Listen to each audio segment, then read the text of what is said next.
Goku, Clint and Petro, plus Wanda, make it a good distance away from the Avengers HQ. Taking a minute to catch their breath, Goku asks what's going on.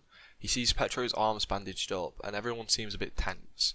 Wanda decides to catch up her friend on the events which had happened over the last few days. We cut back to the day Goku left with Thor. We see the opening mission of Civil War play out mostly the same.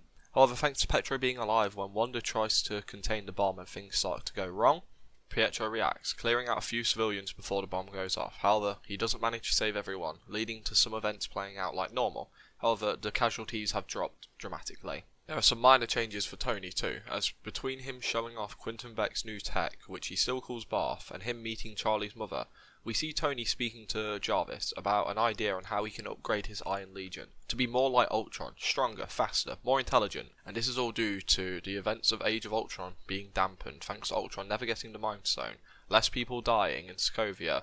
The man feels more comfortable pushing the limits of the Iron Legion. He has a kill switch on hand in case he ever needs it, in case of another Ultron-like event, and he's only currently working with 4 models, and he works on improving them every day from his original design. Back at Avengers HQ, Wanda is being comforted by her brother and Steve. She appreciates the pair doing this, after all she feels terrible for everything which happened, but right now she can't help but wish Goku was here to talk to her and comfort her. She finds this weird, but it's how she feels. When Tony arrives for the announcement of the Sokovian Accords, things go a lot like it had done, but here the talk between the Avengers is a bit different. The group are more calm and collected, not aggressive or sassy with one another, thanks to years of Goku keeping the peace, and it's led to the Avengers not holding a small bit of hate towards one another, causing things to be a bit more diplomatic. Steve is still against the idea, however once Penny dies he soon changes tune like he did in canon. This leads to the meeting of them for the Sokovian Accords happening. Natasha still goes, however this time she's accompanied by Petro and a reluctant Wanda, who had been convinced by her brother to face the press head on and let them understand that she didn't do anything to harm people, it was all an accident. So this leads to the Maximoff twins being present during the bombing incident, where once again thanks to the quick moving speedster, as this explosion begins to go off the man moves faster than he's ever moved before, getting as many people out of harm's way as possible. However, he is not fast enough to completely save everyone. Some people are still partly caught in the explosion, getting seriously hurt or 3rd degree burns. One of these people is actually King T'Chaka. However, he is still partially caught in the explosion, causing him to get badly hurt, burned and injured. He's in critical condition, however he should survive if he's rushed to a hospital fast enough. Hearing this, Petro wastes no time rushing the man to hospital, and soon taking T'Challa there as well, just for backup. T'Challa is ever in Petro's debt, sharing how he will repay him one day, he just doesn't know how. Petro says not to mention it, after all, it's what heroes do, before he rushes back, and the attack having ended, Petro, Wanda and Natasha start assisting where they can, where we see the next few acts of Civil War go slightly differently. With his father alive, T'Challa doesn't go chasing after Bucky. Instead, he stays by his father's side while he is bedridden. However, T'Challa is still enraged at what has happened to his father and plans to hunt down the man responsible. This would later change the chase scene, where we would see Bucky manage to make it a bit further thanks to not being slowed down by T'Challa, to then only be stopped a little further along by Rhodey once again. We then see the next few bits play out relatively similarly. With Bucky captured, T'Challa leaves the hospital to learn of the fate of the man who almost killed his father, causing him to be present in the Berlin Secret Service building. Zemo still infiltrates using the secret password and using the Hydra keyword learns the location of the super soldiers before setting Barnes free to distract the Avengers while he escapes. With the events going mostly the same, Cap learns of the other super soldiers and Zemo's plan as we see the 2 leaders of the Avengers start to collect their 2 teams, with some minor changes which we'll show off later. As we jump back to current time, Goku has a confused look on his face, not really sure what's going on, asking if Cap and Tony have tried talking it out again, but Wanda shakes her head, saying that the 2 seem pretty adamant that this might be a fight. Goku hearing this is frustrated. Once again he can't believe how things have played out so stupidly. They haven't even tried to talk things out, and he plans to change that. However, for now he needs to follow along with his father and friends. As they collect themselves in a van and start heading off, Hawkeye shares how they're going to pick up one more person, so that everyone should get comfortable. Goku hearing this takes his time to catch up with his friends, and Wanda shares the story of what happened during the mission while he was absent. With her telling the story in great detail, Goku can see that the woman has a scared and almost mortified look on her face. Goku grabs her by the arm, comforting her, explaining that she never meant to do any of this stuff. It was out of her control. If she needs more help learning how to control her powers, he will always be here to help her. He owes her an awful lot after helping him learn about his heritage, and he can never repay her, so he'll always be here to help her. Wanda thanks Goku, asking about the trip he and Thor went on. Intentionally avoiding the question, he explains how since he had been to his home planet, he has been developing new powers. He has this strange feeling flowing throughout his entire body. It's like a newfound burst of energy is now part of him. Alongside this, he can now feel the life forces of creatures around him, and he's even able to pick apart which ones are people he knows, people who are supers, all of this. It's really weird to him, and it's going to take him some time to learn how to control and develop it, and he hopes he can do it sooner rather than later. However, he intentionally never shares the fate of his race. Petro thanks Goku in private for helping out his sister during the travel to Berlin, and once arriving at the airport, having picked up Scott or Ant-Man along the way, they all start piling out of the van, where Cap is amazed to see Goku is back on the planet. Thanking him for coming, he gives a bit of a hug, as Goku shares one back, having grown pretty close to Cap over the last few years.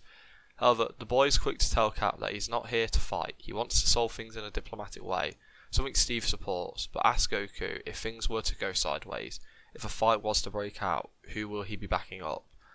Goku answers that as much as he wants to avoid a fight, as much as possible, if it's unavoidable, he sits in quiet for a minute, sits murmuring to himself, thinking over his options, causing the group around him to be a bit concerned, before Goku laughs slightly, saying how he's on Cap's side always. After gathering their thoughts and coming up with a backup plan in case things go south, they head out to confront Tony. As they start to head out though, Goku can feel the life force of a few people. Weirdly, some of them feel familiar, one of which he's able to recognise as Aunt Natasha, and one that might be Tony. Thinking ahead, he warns Cap about the threats not too far away. Steve is confused, so Goku gives him a quick rundown of how he has developed somewhat of a sixth sense. It allows him to feel the life force of people around him, and it's a very small radius, but he can definitely feel a few people nearby who stand out differently from normal civilians. Cap, finding this interesting, asks how many are there. Goku takes a second to count it, and then announces how there's 5 people, but some of them feel very different, 2 of which might be supers. Cap, hearing this, thanks Goku for the warning as they push forward.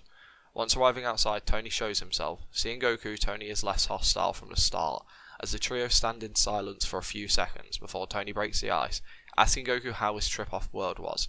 Having heard about it from Natasha, the boy doesn't respond, hanging his head a bit low before forcing a smile, explaining that he learnt a lot, then cuts to the point, trying to avoid the subject of his homeworld, asking Tony why he brought people here for a fight, catching Tony off guard a little bit, but decides that it must have just been a good guess from Goku. The boy's pretty smart after all. Tony says that he brought them in case things had to get physical, but Goku reminds Tony that they are a team, no, a family, and they should work things out diplomatically.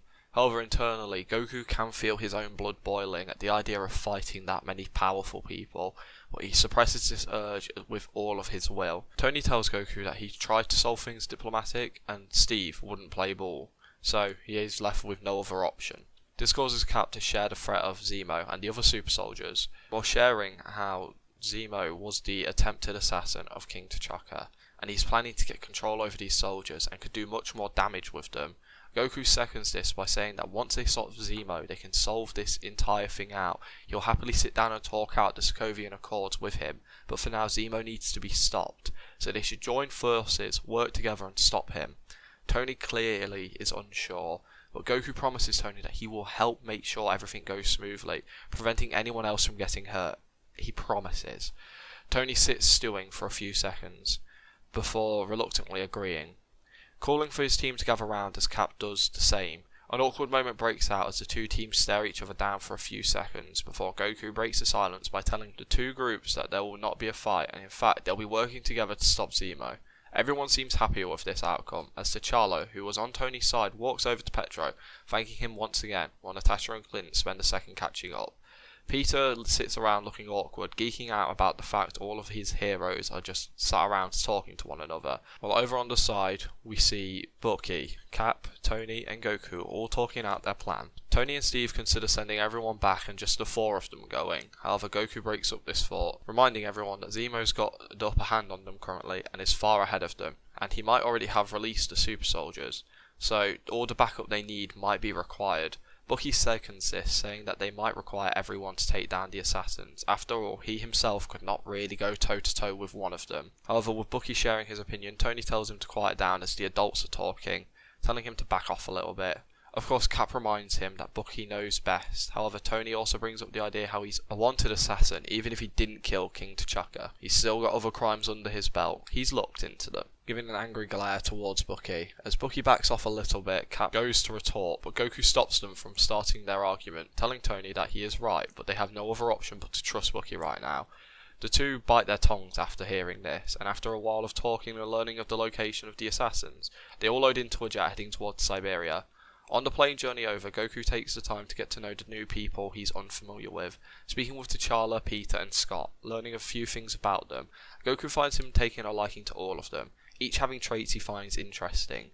T'Challa is a noble warrior and a fighter. Peter has a pure heart and wants to be an amazing hero, something Goku can relate to from when he was younger, and he just straight up finds Scott to be really funny. This helps the trio feel more welcome while allowing Goku to learn about their skills and abilities. Learning that Peter is still pretty young, he regrets not having sent the kid home. However, he's here now and refuses to send him back. For the rest of the journey, Goku sits in silence, taking a meditative pose while he tries to figure out this new feeling in his body. He tries to harness this newfound energy, but is having no luck. Seeing that he's struggling a bit, Wanda enters his mind to try and help him out a little bit, like she always has, but upon entering, she finds herself being overwhelmed by an incredible sense of fear she had never felt off Goku. This incredible feeling of anxiety, which she had also never felt, and then she understands the cause of it. She watches Goku relive the moment his parents were killed, and seeing his planet get destroyed, only just recently. Pulling away from Goku's mind, she rubs her head a little bit before hugging her friend softly. Goku wakes up out of his meditation, asking Wanda if she saw everything. She nods her head, asking if he's alright. Goku says he's fine, he was just shocked. But now he has this horrible feeling inside of him that the man who killed his home planet, the man who killed his parents, might resurface and try to destroy Earth.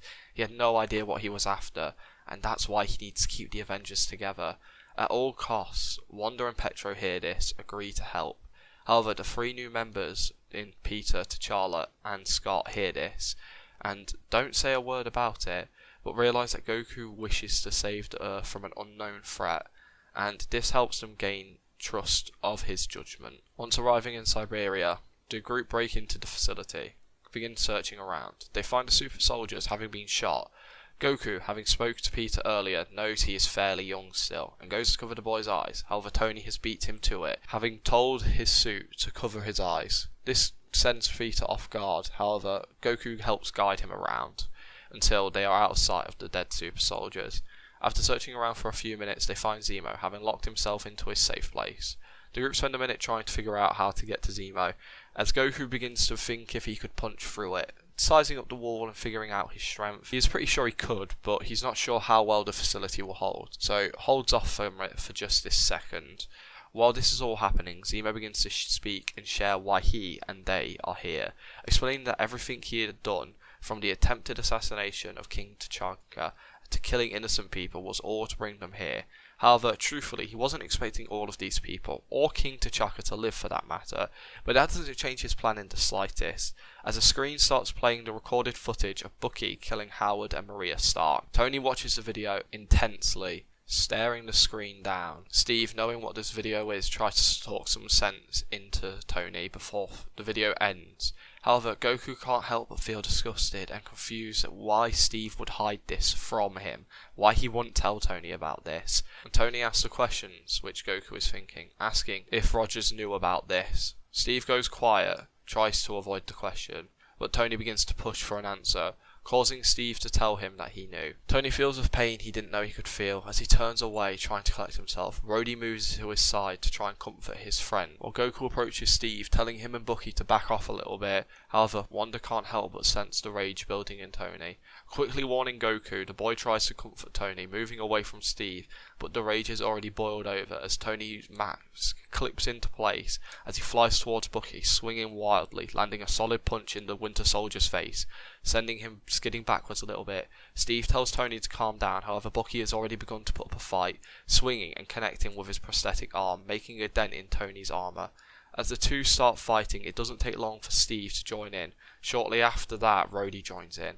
However, it's a dead even match until the newly improved Iron Legion breaks into the room, having been summoned by Tony a few minutes ago.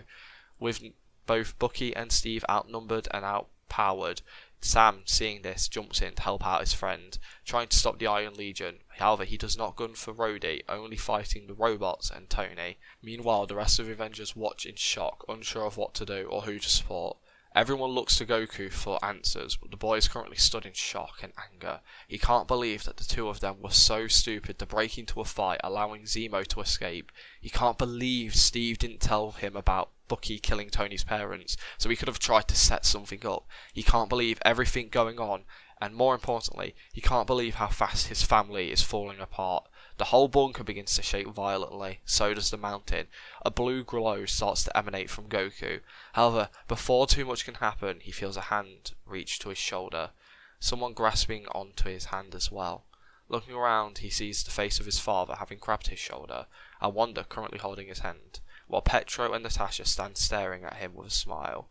Goku begins to calm, and realise everyone is waiting for orders. He takes in a deep breath, and the blue glow starts to disappear. Having calmed down, he looks around to his team, seeing that not only are his friends and family waiting for him, but so are the new Avengers of Ant-Man, Spider-Man and Black Panther. Goku knows that they need to stop the fight, but also stop Zemo. So taking a moment to feel the energy of Zemo heading upwards, he looks towards Spider-Man, tells the boy to go and stop Zemo from escaping. Knowing combat might be a bit too much for the young Avenger, Goku walks over towards the door Zemo was hiding behind, summoning all his strength and punches straight through it, ripping the door off its hinges and throwing it to the side. He looks towards Peter, telling him to capture Zemo alive and bring him back as fast as he can. Peter tells him he'll do as best as he can as he runs off, webbing up the stairs towards Zemo. Goku then looks towards everyone else, telling them that they need to stop the others from killing each other. He tells the group to try and avoid lethal force, however, if it's required, do so, but no killing. He tells the group he will deal with the robots, and Petro offers up to help while the others fight off the Avengers. Everyone nods in agreement as they rush off. Goku leaps upwards towards an Iron Legion bot in the air, knocking it straight towards the ground and into another one. Not doing a lot of damage, however gaining the attention of those two bots, while Petro quickly tackles one of the bots currently having Cap pinned to the floor. With Tony flying towards Bucky to throw a punch, Clint fires off an explosive arrow in between the pair of them, hitting both heroes but knocking them away from one another. Tony looks at Clint asking what he's doing. The archer responds with how he's just following orders as he fires another arrow that Tony catches, but this gives Scott a chance to jump into Tony's armour where he starts breaking things, keeping Tony busy for a few seconds. Bucky tries to capitalise on this opportunity, however he's kicked back by T'Challa, telling Bucky that he no longer blames him for his father's near-death experience. However, he needs to stop him here and now, while also thinking punching him might make him feel just a little bit better. Seeing something going wrong with Tony's suit, Rhodey goes to help his friend, but is then pinned to the wall by Wanda's psionic powers. She apologises but tells Rhodey she needs to calm him down.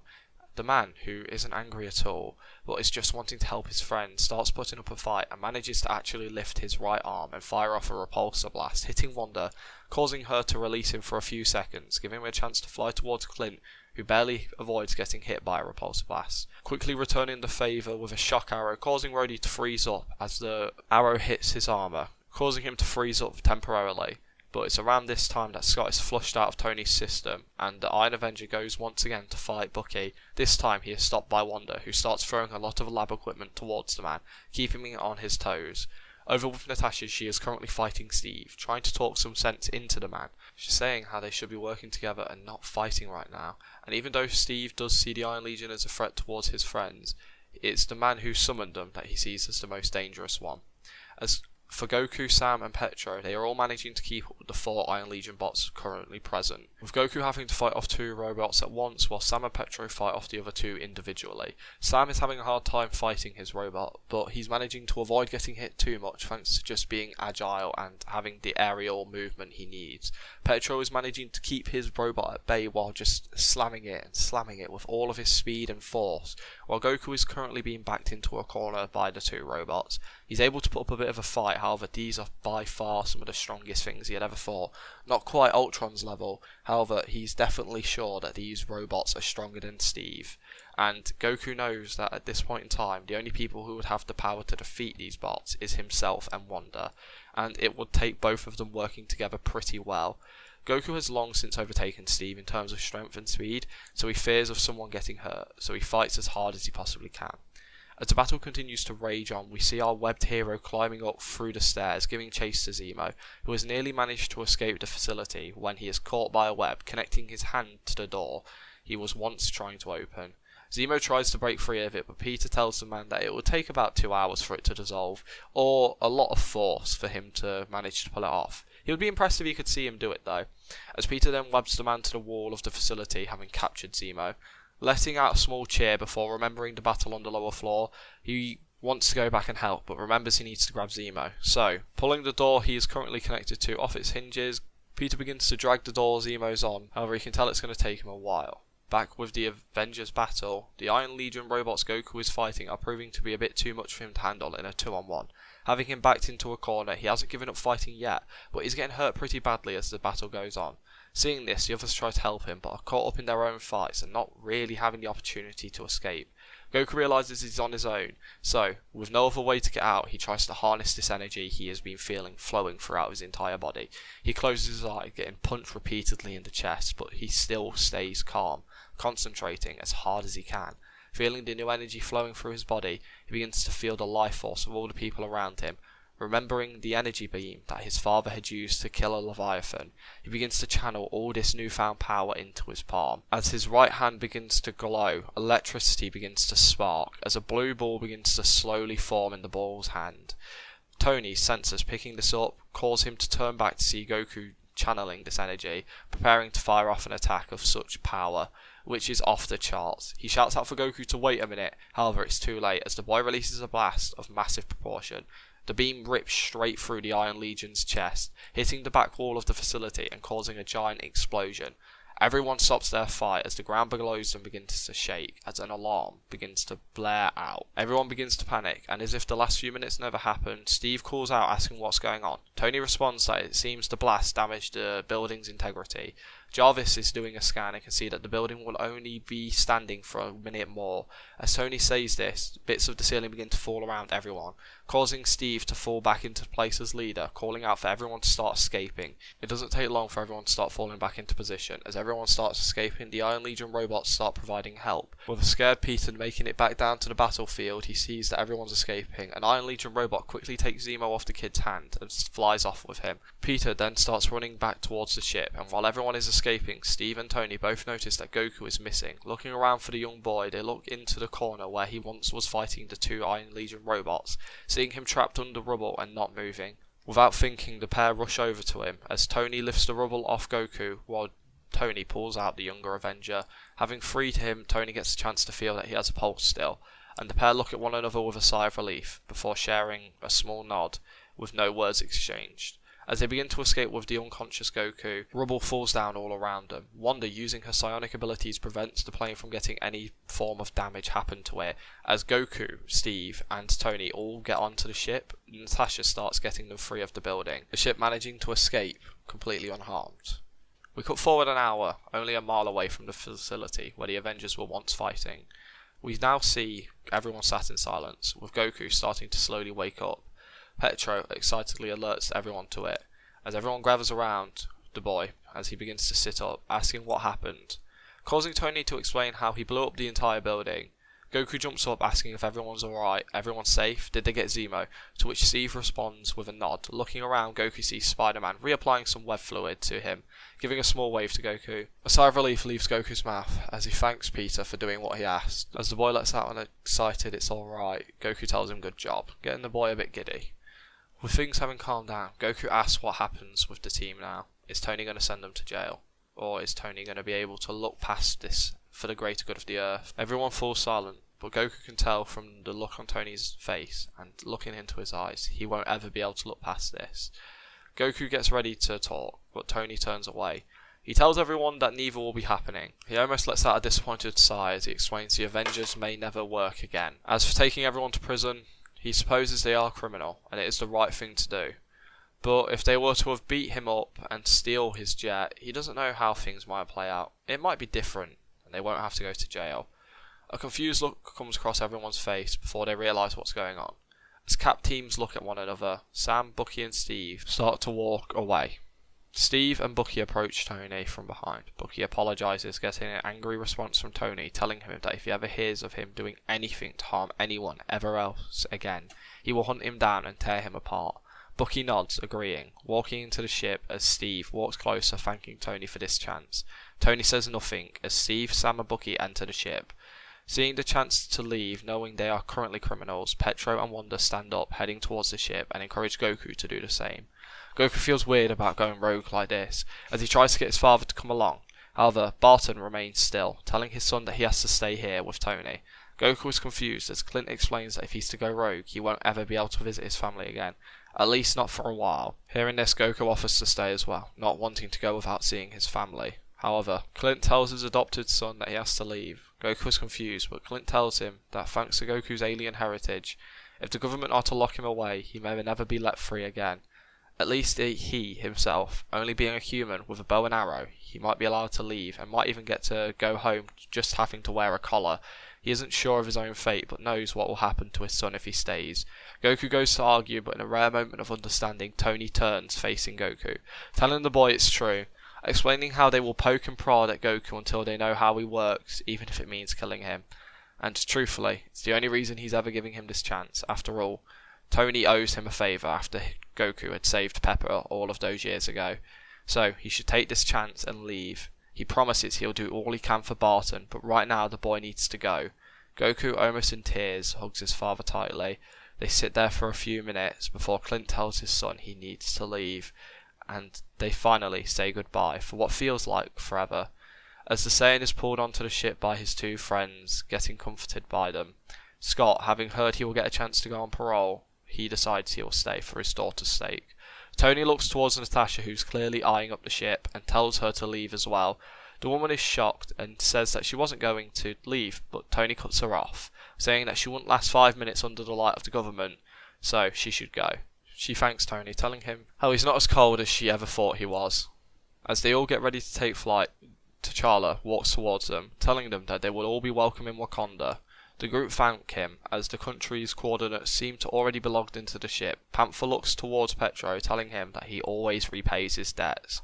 Petro mouths thank you, as the ship begins to take off and leave sight shortly after. Peter, now realising that they are stuck in the middle of nowhere, Tony tells him that he's already called for a plane, knowing that this was always going to be his outcome, telling the boy to calm down. A few hours pass as the plane lands in the middle of nowhere, not in Wakanda, not in Scandinavia, somewhere in the middle of nowhere. As Goku's confused, he asks where they are. Natasha explains to Goku that the plane likely has tracking gear in it, so they have to ditch it and find a different way to Wakanda, and they will more than likely have to separate.